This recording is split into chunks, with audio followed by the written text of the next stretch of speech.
comentarios del ingeniero José Blandón Castillo. Buenos días, Fernando. Don José. Buenos días a toda nuestra audiencia. Lunes 30 de julio, penúltimo día del mes de julio. ¿Y cómo llueve? ¿Y cómo llueve? ¿Y cómo llueve? ¿Y cómo está lloviendo? Y que, aunque ahora en tiempos políticos, la responsabilidad de la lluvia Compa. es de los políticos.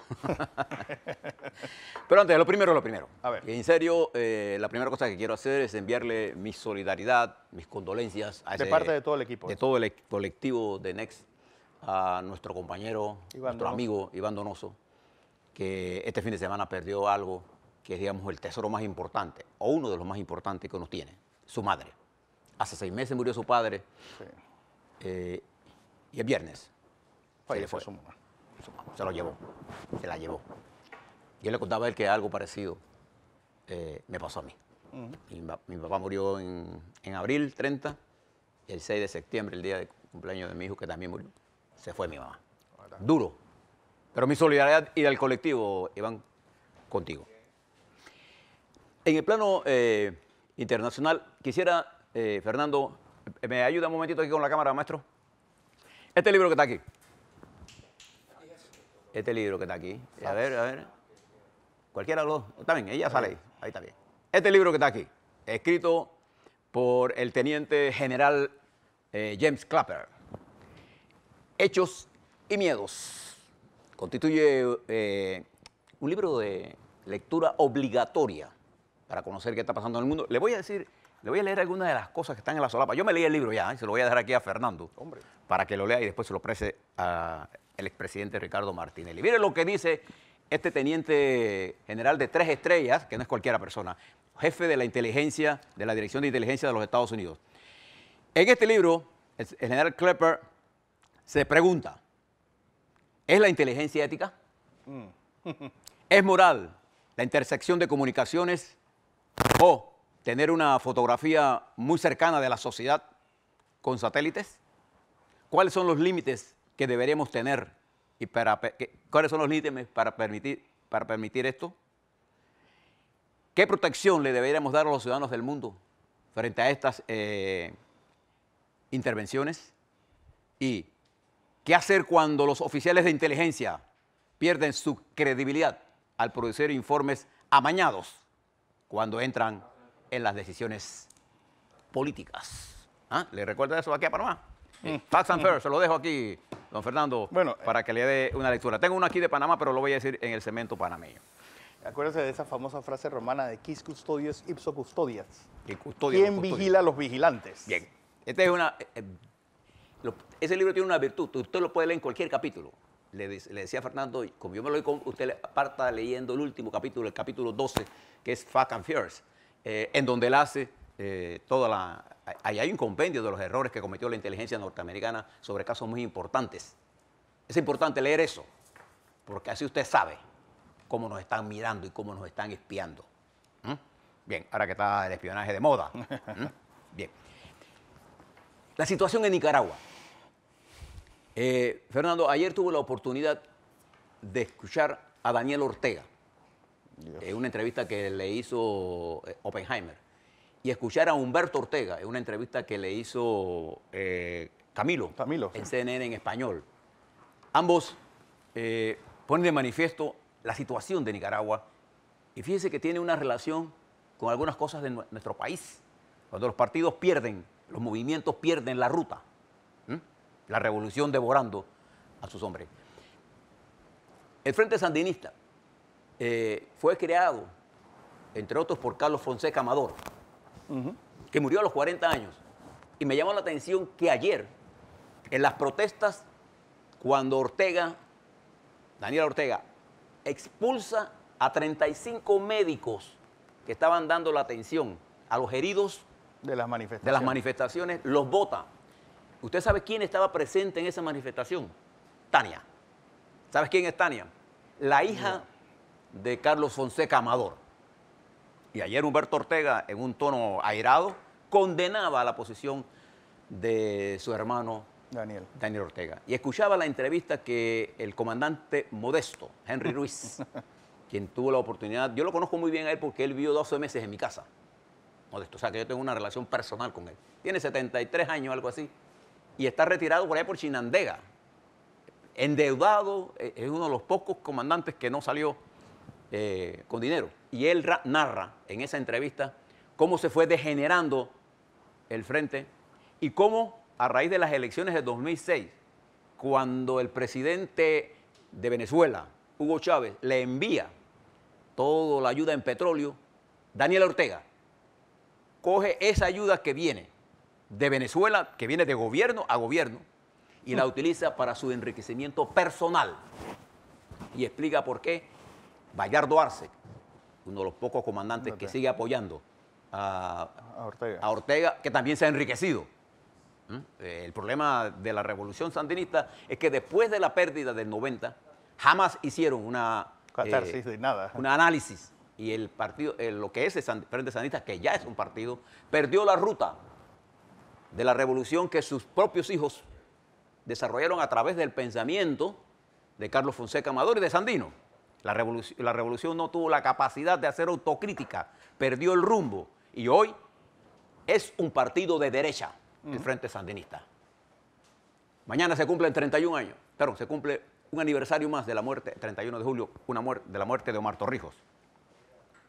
Hoy, el PRD, un movimiento que se alzó con la bandera anticolonial, un movimiento de centro-izquierda, hoy se encuentra a la derecha del espectro nacional. Se repite la historia. Por eso le hablo de lo que está pasando en Nicaragua. Lo que está pasando en Nicaragua es dramático. Los asesinatos, la corrupción, la concentración del poder. Decía Henry Ruiz, Fernando, que cuando perdieron las elecciones en el 90, la posición de Daniel Ortega era que no, perdimos la presidencia, pero conservamos el poder porque la Guardia Nacional es nuestra, el ejército es nuestro. Bueno, lo que pasó fue que la revolución fue engullida por Daniel Ortega. Saturno come a sus propios hijos. Ese es uno de los dramas que vive Nicaragua y requiere urgentemente la atención de América Latina. Bien, ellos también ignoran el papel que jugaron las fuerzas democráticas mundiales en la conciliación de esa revolución. Bien, en otro plano, la culminación de la reunión del BRICS arroja información interesante para todos nosotros aquí en Panamá. Hay un documento que se publicó en inglés sobre Panamá y la ruta de los planes de China, utilizando la ruta de Panamá, en lo que ellos llaman la ruta de la seda, o la ruta marítima, de lo que además es el corredor terrestre. Pero en el BRICS, Fernando, los 5 países que forman este grupo, Brasil, Rusia, China, India y Sudáfrica, invitaron a otros países y estuvieron presentes Erdogan de Turquía, estuvo el presidente Macri, está invitado Pakistán, Indonesia también está invitado a ser parte de lo que podría ser el núcleo más importante de las economías emergentes que mantienen el crecimiento mundial y que podrían, ya estos 5 casi llevan la mitad de la población del mundo, podrían tener un papel importante en hacer un mundo tripolar al menos. Tripolar al menos. Es importante darle seguimiento a lo que está ocurriendo, el papel de lo que está jugando China en África, India en África, Rusia en el Mediano Oriente, en África y en América Latina. Todas esas cosas están pasando. También se desarrollaron elecciones en Pakistán.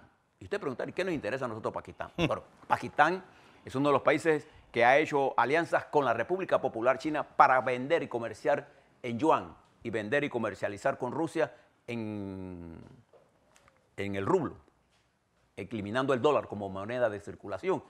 Y ganó las elecciones, aquí tengo los datos, ganó Irán Khan con el 31,89%, quedando en segundo lugar Shehbaz Sharif con 24,4%. En Panamá las elecciones pueden ser parecidas a estos números. Abajo, un montón de gente con 18, 28, unas elecciones que nadie llegó siquiera al 35%. Eso ocurrió en Pakistán. Un hombre que ahora, que fue un jugador de cricket. Sí, bueno, es que sostienen la aristocracia pakistaní es inglesa. Y además de eso, hubo elecciones en Camboya. Ustedes dicen, bueno, ¿qué tiene que ver Camboya? Eso es Indonesia. Todos estos países, bueno, Camboya tiene 31 años con el mismo gobierno y el mismo gobierno ganó. Zimbabue está en votaciones hoy. África. Nosotros es la hora que vayamos pensando en África, porque África va a jugar un papel importante en la ruta de seda, de la cual nosotros estamos designados por la República o por la China, sin saber nosotros qué rol vamos a jugar. Sí. Y termino diciéndoles que, antes de eso, Estados Unidos, el presidente de los Estados Unidos, sigue enfrentándose a Europa, bajó el tono, pero como yo le anuncié el viernes, el crecimiento del segundo trimestre fue espectacular para el señor Trump, muy, muy bueno, 4,1% Y la más alto. cogieron con Paul Krugman, ¿eh? Le han dicho de todo al ex Pero a Nobel. pesar de esta victoria, indiscutiblemente buena para el señor Trump, que tiene influencia de él porque él pasó las leyes de impuestos, ha tomado algunas medidas, pero la posibilidad de que esto se mantenga es bastante difícil, pero no hay la menor duda que fue una victoria para el señor Trump. Sin embargo, fíjese lo que dicen los números de todas las encuestas. En el mediano oeste, en las elecciones que vienen ahora en noviembre, el Partido Republicano va ganando ampliamente, demócrata. Va ganando ampliamente en estados claves que podrían pasar el Senado y la Cámara de Representantes a control de la oposición, porque la mayoría de la gente sensata de los Estados Unidos está preocupada por el camino que tiene Trump y ese enfrentamiento de él con los medios, ese enfrentamiento, esa incertidumbre global en que tiene al mundo, más las complicaciones internas que tiene ahora con su abogado Michael Cohen, que ahora dice el señor Giuliani, ayer decía que era lo máximo, un hombre honesto, un hombre bueno, un hombre sano, ahora dice exactamente lo contrario. Por eso que a los políticos usted le tiene que creer por lo que hacen, no por lo que dicen. Y termino en esto.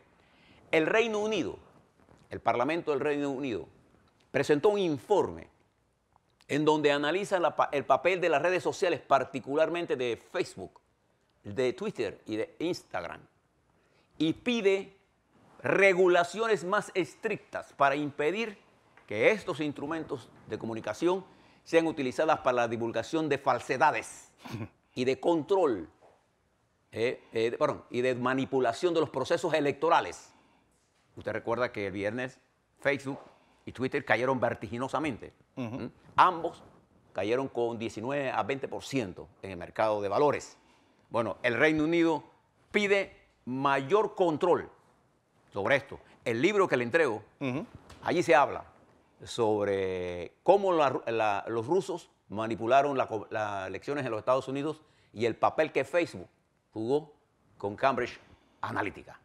Estamos todos siendo objeto de investigaciones, de espionaje individualmente. Usted, que nos está viendo, sus gustos están siendo evaluados por Facebook, que lo viendo. Cada cuenta de Facebook le representa $860 mensuales a los señores dueños de Facebook.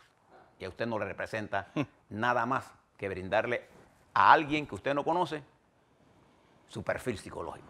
A la vuelta, lo que está pasando en el plano político electoral, en el plano judicial, vieron el caso de Mayer Mirashi. Vamos a ver qué pasa, el caso de Ricardo Martinelli. Vamos a hablar sobre todos esos temas y también vamos a hablar sobre los antipolíticos.